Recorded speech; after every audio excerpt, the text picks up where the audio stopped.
দুধ ভারতে পাঠা 1 কেজি মাছ 2000 টাকা কিনা লাগে। আমরাই পাচ্ছি না, আবার বাইরেও যাচ্ছে। চকচকে রূপালী ইলিশ সারি সারি করে সাজিয়ে অপেক্ষা করছেন দোকানি, কখন আসবেন কাঙ্ক্ষিত ক্রেতা। রাজধানীর কারওয়ান বাজারের মাছ বাজারের চিত্র এটি।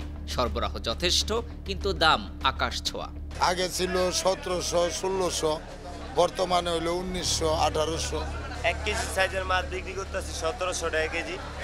1 কেজির নিচের গুলা বিক্রি করতেছি যেগুলো 700 গ্রাম, 450 গ্রাম 1300 টাকা কেজি। এখন 1700 চলতেছে, পারলে 100। ইলিশ নিয়ে এখন চলছে প্রচুর আলোচনা সমালোচনা।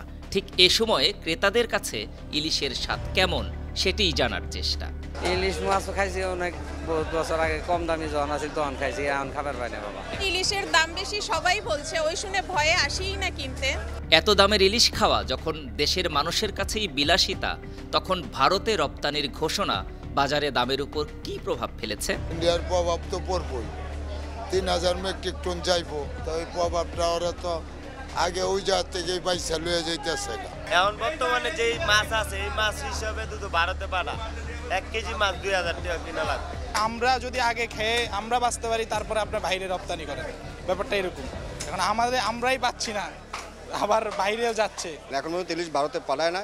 ওরা ওই যে আমাদের বাঙালিরা বোঝে কি, ওই যে একটা জিনিস বলে না কথায় যে যাইবে, এই জন্যে কিছু মাছ আমার মনে হয় কিনে টিনে রাখেনি। যে পরিমাণে ইলিশ মাছটা রপ্তানি হবে, তো আমাদের বাংলাদেশে যে উৎপন্ন হয় তার 1%, এটা খুব বেশি কিছু আসে যায় না। অবশ্য দাম বাড়ার কারণ নিয়ে বিক্রেতা এবং আড়তদাররা বললেন ভিন্ন কথা। এই একটা বাজারে কয়েক টন মাছ থাকার কথা, সারা বাজারে দেখেন 200 কেজি মাছ আসেনি, মাছই নেই। আর ইন্ডিয়া যে মাছ যাইব, ওই মাছ ইন্ডিয়া পাঠাইতে পারে না পারে অন্তরি শিউন নাই। দুদিন নদীতে মাছ মাইর খায় তো পাঠাইতে পারে, আর যে অবস্থা আছে এই অবস্থায় ইন্ডিয়া মাছ পাঠাইতে পারবো না। নদীতে মাছ চাই, এই জন্য বাড়ছে মাছের দাম। ওটার জন্য কোনো সিন্ডিকেট নাই, ওটা এখন তো পাঠাই নাই, তার পারবো করতে। ক্রেতাদের কেউ কেউ বলছেন দেশে উৎপাদিত ইলিশের এত দামের কারণ চাঁদাবাজি ও সিন্ডিকেট।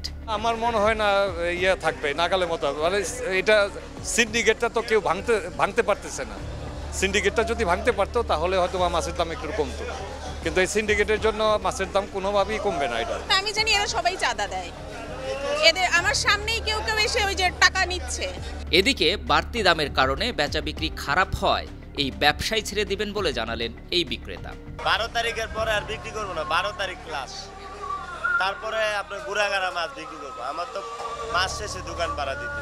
তবে নিত্যপণ্যের দাম নিয়ন্ত্রণে বাজারে নজরদারি বাড়ানো এবং যে কোনো মূল্যে সিন্ডিকেট ভাঙতে হবে বলে মনে করেন অনেকে। আমরা সিন্ডিকেটের যদি রুখতে পারি, চাঁদাবাজি রুখতে পারি, অবশ্যই দাম অনেকটা কমে আসবে ইনশাআল্লাহ, আমি আশাবাদী। GM Mahmud, 52 TV, Dhaka.